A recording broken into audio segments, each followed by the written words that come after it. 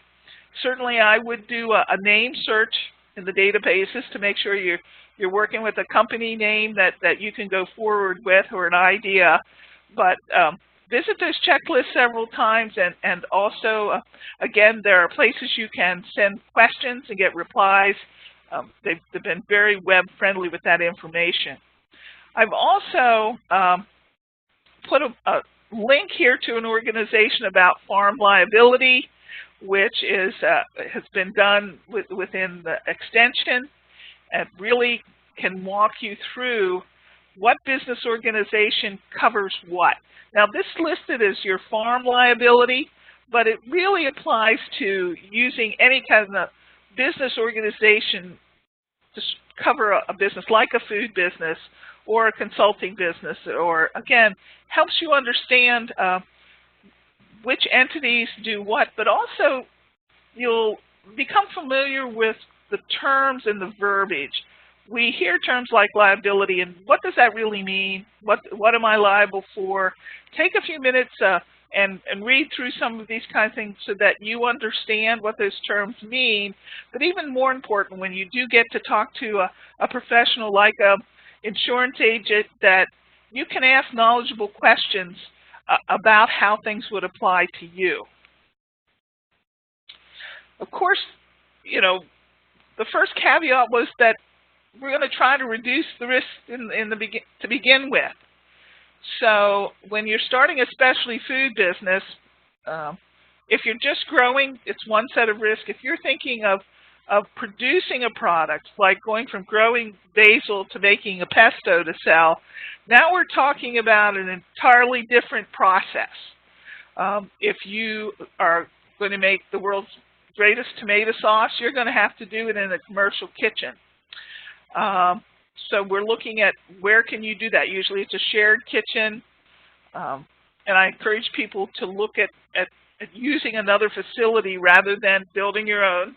That's really very expensive and timely.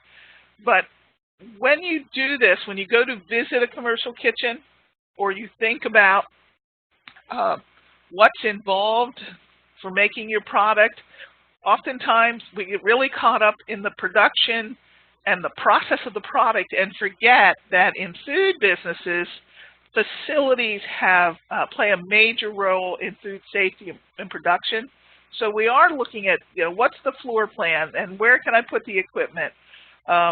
Often with commercial kitchens or renting another space, when you bring in the health departments, the ventilation fans there may be a grease trap that needs to be redone. And again, if you're thinking of, well, I know a place I can rent and renovate, building inspections and maintenance and code changes can be very costly. So where you're going to create this facility, make sure that, number one, it can be approved by the health department and your county or your city inspectors.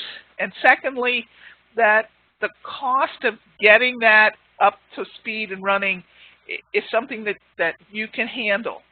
If that's not, then there's getting to be some other commercial kitchens around.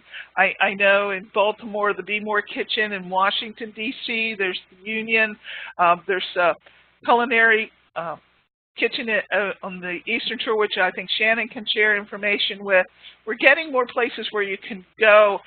That's transferring some of that risk of the facility to them. Now, it'll cost you to rent time and space, but you don't have to deal with the building inspections and the health inspections of the facility. You will always be, though, responsible for the security and the safety of your ingredients and your own license. So when you source product to add to your, the best salsa in the world, if you're getting somebody else's chopped peppers, anything that you add needs to come from verified sources. And folks ask, well, how do I know if it's verified? Well, if you're purchasing it from a farmer, they should be able to be either GAP certified or have some kind of food safety modernization training that they can verify that's up to code. If you're buying an ingredient through someone like a Coastal Sunbelt or a supplier, they should have documentation to where that material came from, and you need to keep that in your files. You'll need to develop a way to store product and track what went in, first out, that's FIFO, so that you're using the freshest, or if you've made a product and you're renting storage space. Again, part of the labeling will be batch numbers that you want to make sure that you're always getting your oldest product out first and it's not being lost in the supply chain. And then securing proper license, and that could be anywhere from your county to a state processing license to being registered with USDA, depending on what you're making. Now, there are sites of the Maryland Rural Enterprise Development Center, that online site that I talked about, has a lot of the listings of local, state, and federal regulations that would apply to you. Yes, we are really regulated, but we're trying to make sure that folks understand what they need and they don't need. There will be a cost on these regulations and license, but it's got to be worked into your budget.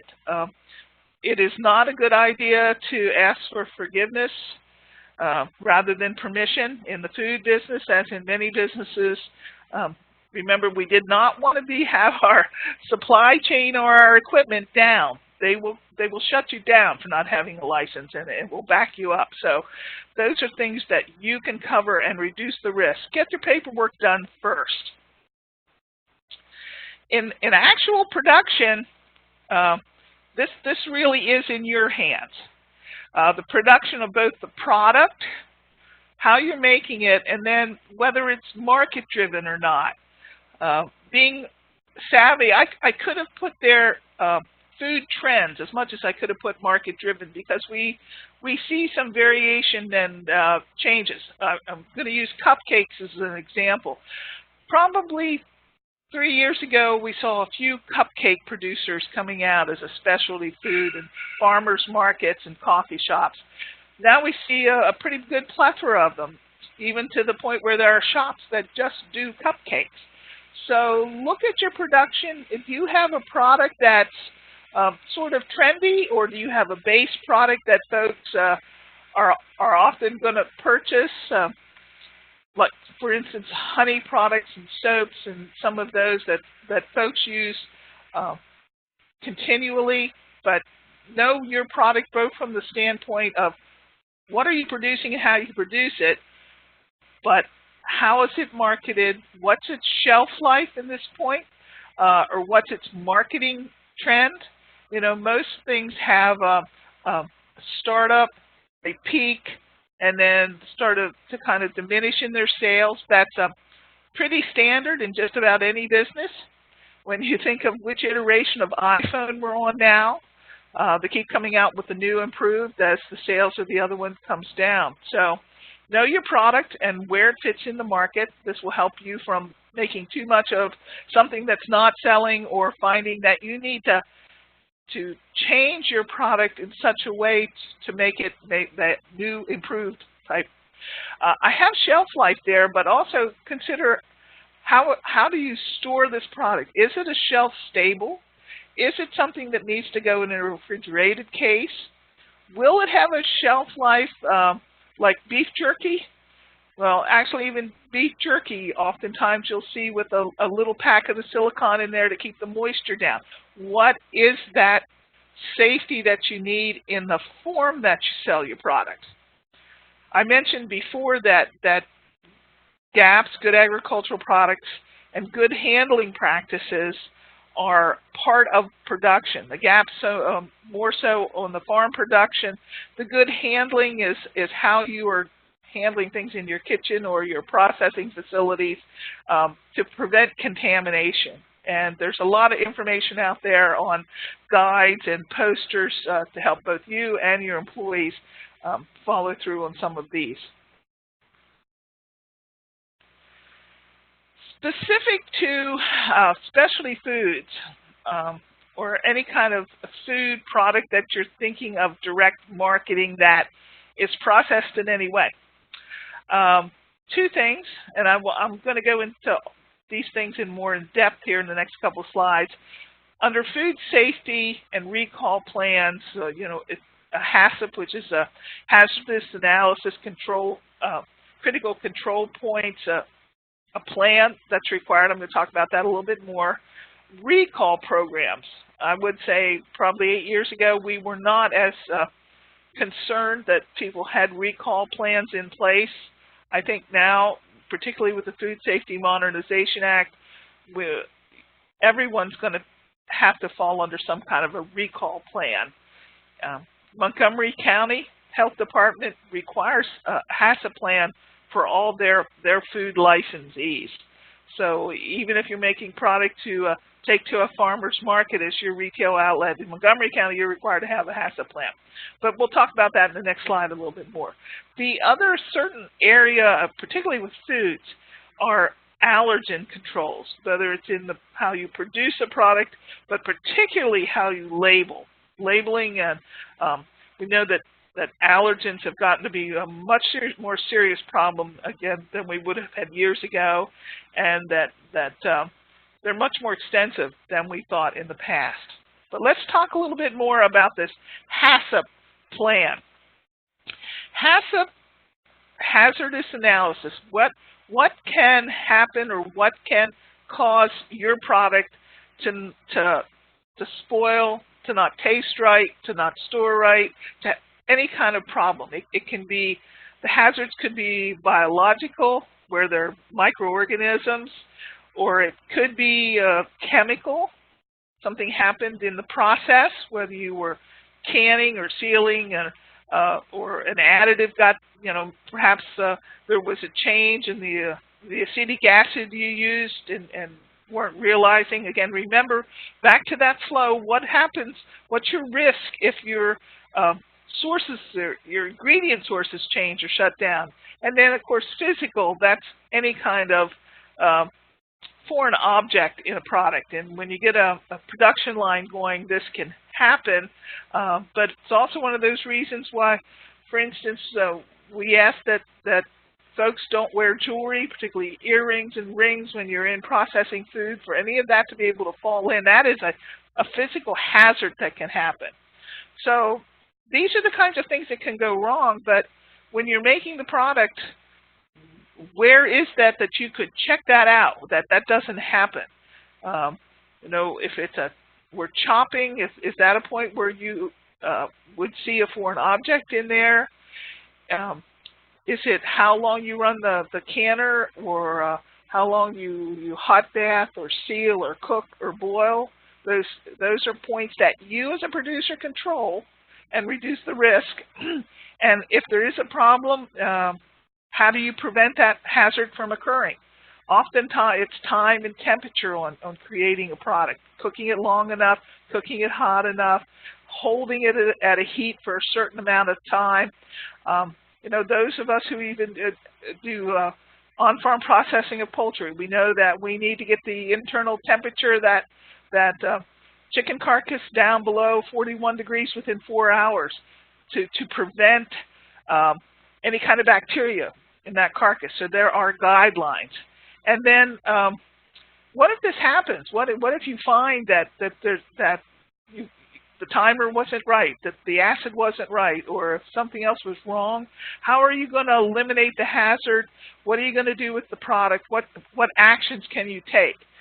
It's nice to think that every time you run a batch of your products, it's going to be perfect, but you need a way to check that. You need a procedure or a quote-unquote, you can think of this as your production recipe, that this has to be followed every time to make sure the product is consistent and safe.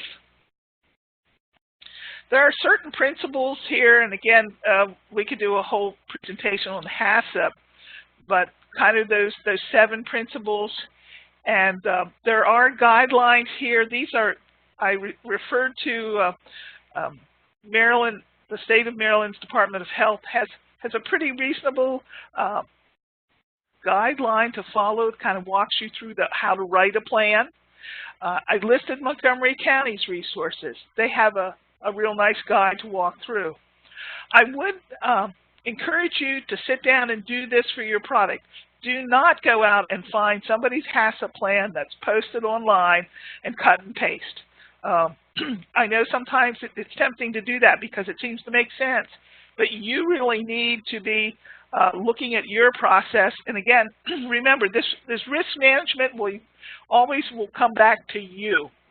What was done? What was the guideline? How did you come up with that? And I would also say that if you're having trouble, in extension, our Family Consumer Science Food Safety folks can help you with that if you contact Shannon or myself, or at the state level, and again in Montgomery County, they'll answer the phone and help you with this. It's not as onerous as it sounds because there are sheets where you can kind of plug in your answers, but it's very important to have it. The other area that's certainly emerging in foods is a food recall plan.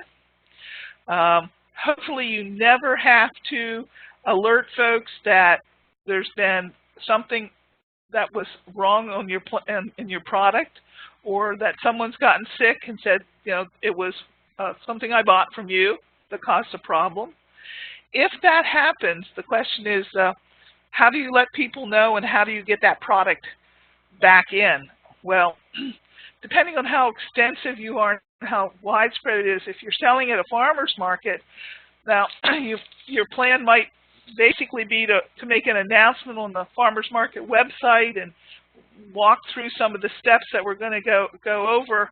Or if you know you now selling at Wegmans and that product's out on those shelves going everywhere, you need to have a way to let folks know there's a problem, how to return it, what the batches were, and how you're going to let people know that it's been taken off and what to do with it. Again, there are some pretty good resources. We have one at the university that can help walk you through this. Again, it sounds a lot more onerous than it is, but it's one of those items you want in your notebook so that when the health department comes to do some of their inspections, you can show them that you have this. It's interesting that most food recalls that are happening today are often mislabels, where an ingredient perhaps was not included in the allergen list, or ingredients were included that are not in the product. We do still have recalls for bacterial and microbial problems, but by and large, many recalls are on labeling. So we want to get that straight to make sure that we don't have to go through this. There are several resources, again, for those plans.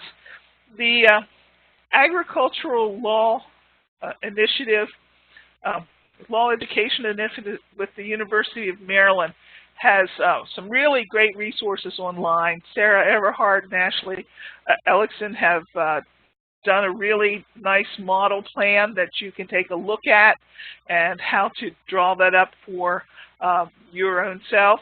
I know one of the things that comes in a recall plan, they often ask you for your team that's going to handle this. Who's going to do what? Don't worry that oftentimes it's going to be me, myself, and I. You're going to be the one who sends out the newsletter. You're going to be the one, and that's okay. These plans are written for, they're scale neutral from a one-person company to, you know, a multinational company.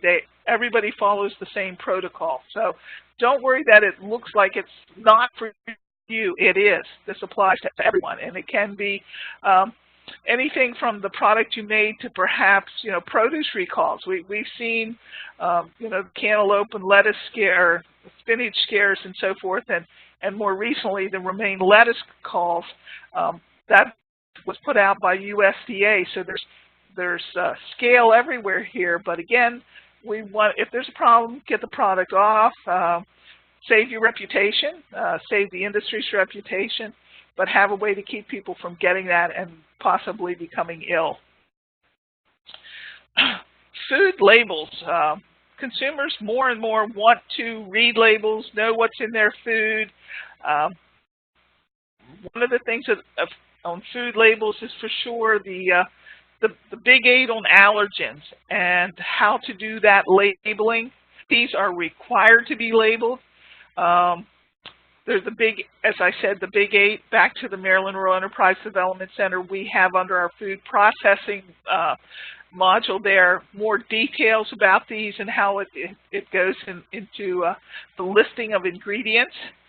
And I don't know if you've ever looked at a bag of peanuts these days. It is on the ingredient labels, may contain peanuts, because it's required that these Big 8s be listed in the ingredients and how that's done.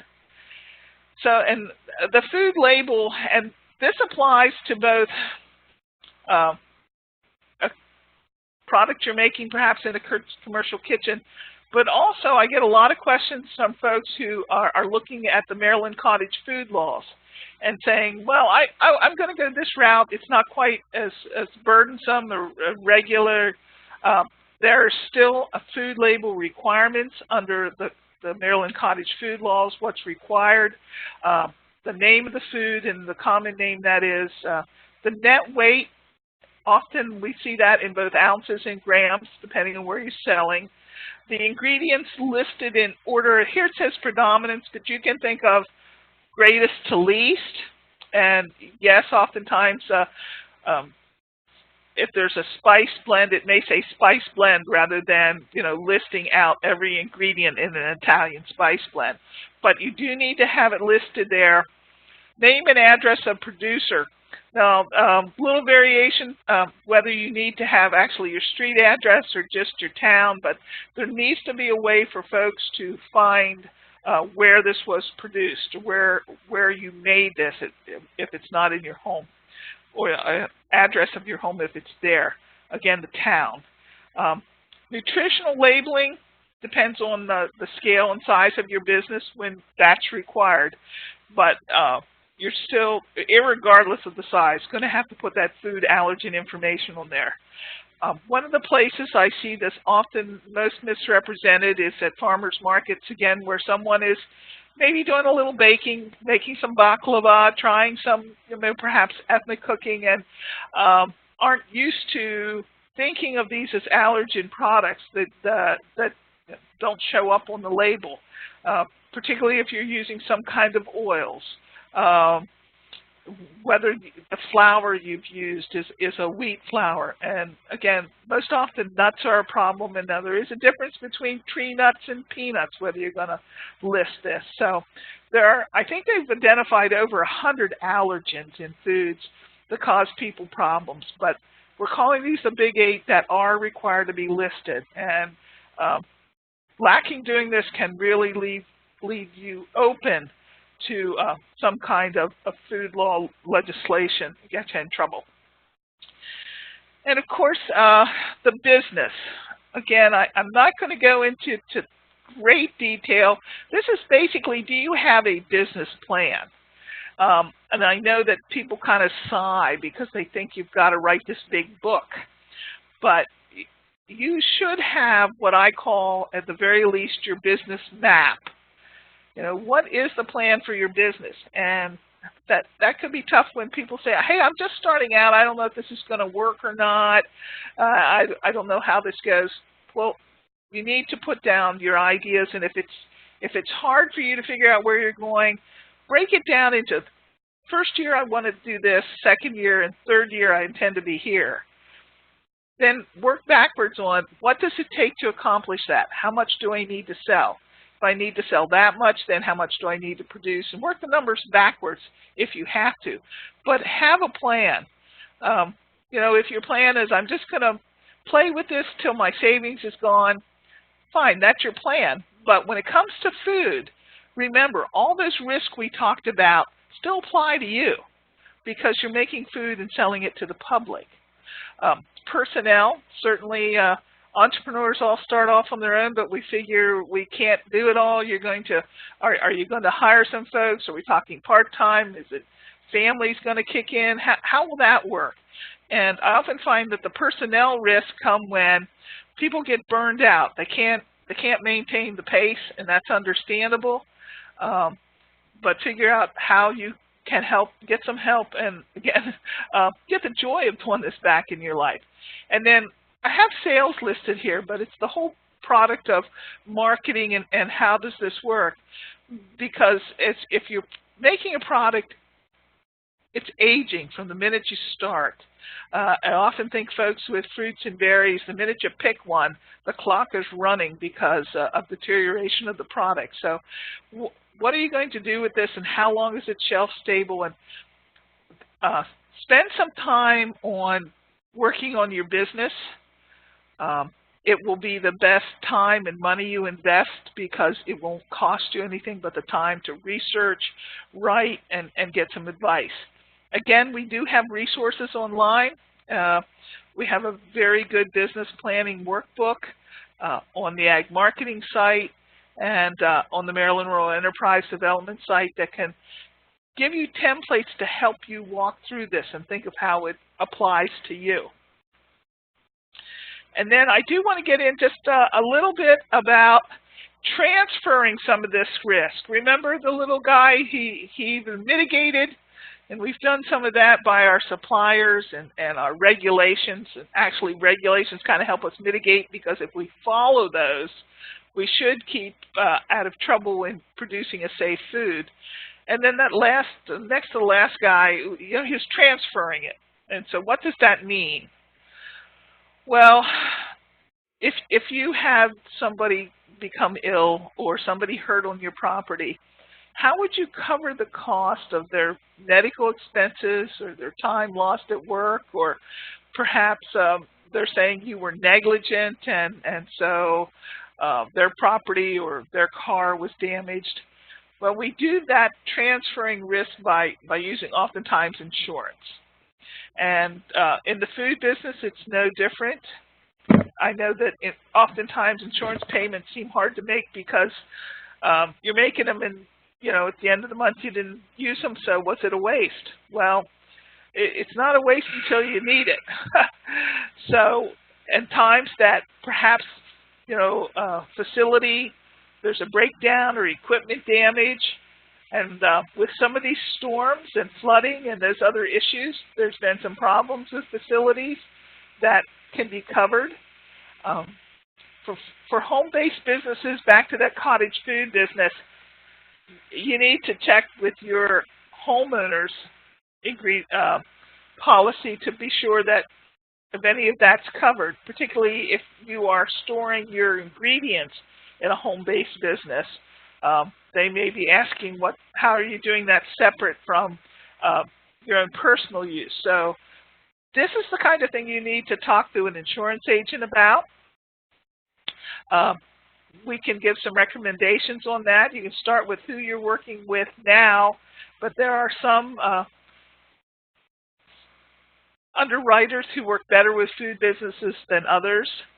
There is an online group, Farm Business Liability group, that can kind of give you guidance. I'm not sending you there to buy their policies, but they do understand and work with some of this.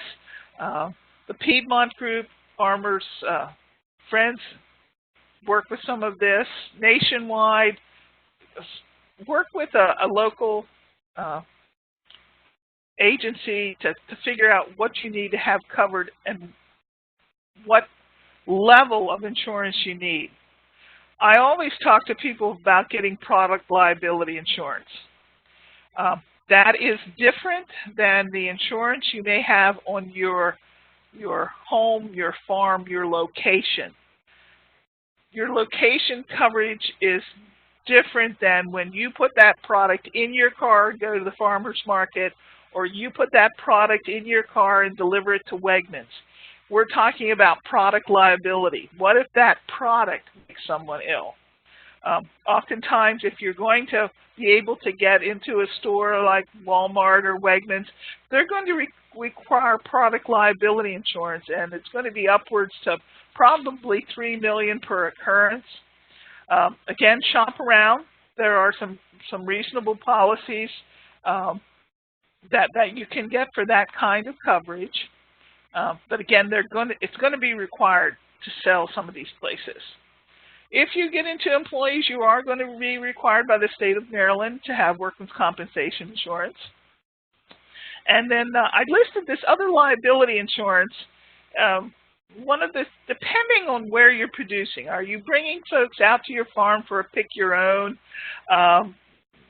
Then we're talking back to, again, coverage on the property. Are you, running a little pop-up market somewhere, or pop-up cafe where folks come up to your food truck or your outside cafe, and what if they trip on your table and break their wrist? Think of, lots of things can happen, but talk to an insurance person who understands these risks and can give you some good advice. Again, I know insurance seems like expensive, but it's often not as expensive as the replacement of whatever you lost. And certainly if you've got some kind of medical expenses to get covered, insurance policies are going to help with that greatly. Finally, and I'm going to put these on here as not primary insurances, but as you get bigger and as you sell product in more locations, you may want to consider some kind of vehicle coverage on your delivery trucks or cars, depending on who's driving them as well, what kind of coverage is needed. I know on our own farm we had an employee using their vehicles to go to farmers markets for us, and our insurance agent said, well, their insurance isn't going to cover it because they were working for you. Did we need to take additional insurance on that person, not on their car as much as on the person, because that's what we were worried about, getting hurt. Advice, if you're going to have multiple vehicles on the road delivering product that perhaps are not yours, or if it's an employee doing it. Product recall insurance depends on the scale. When we talk about deductibles in insurance, it's often we talk about what could you pay out of pocket, and if you couldn't, if you couldn't afford to cover the claim, then you'll need insurance. These last two are to be considered when you can no longer cover the claim. You may want to look at this kind of insurance. But the two that you really need is product liability and then liability on the wherever you're making your product or property. So with those, again, insurances are a way to transfer the risk, and there's lots of products out there. So shop around, go to workshops, talk to some folks. Again, the Law Initiative group on campus are a great resource. The Maryland Ag Law Initiative, Education Initiative, has a website and some great blog topics that you can go to. So we hope for the best. We want you to be successful, but we also have to plan on how you're going to handle any risk, i.e. problems that come up in your business. And we hope we've given you some at least food for thought on what those risks might be and how to start to address them. With that, Shannon, I think that's my last slide, and be happy to field any questions if you have them.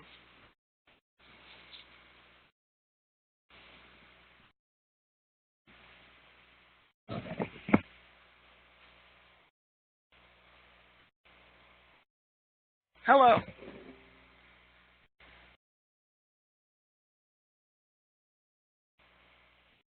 Shannon, are we there? I couldn't seem to get my mic unmuted for some reason. I completely lost my mic. Okay. Okay. Well, I'm clicking around thinking it's me. Woo. Okay. No, I couldn't. My computer just. So I don't see anything yet. We still have 12 participants on. There's a chat pod and a Q&A pod, so either one of those would be good.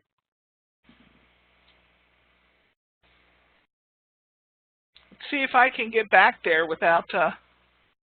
Yeah, I'm going to go ahead and, yeah, you can stop sharing if you want. Actually, I'll move the ball back to me. There we go. Ah, there we are, yes. Yep, and I'll stop sharing at this point.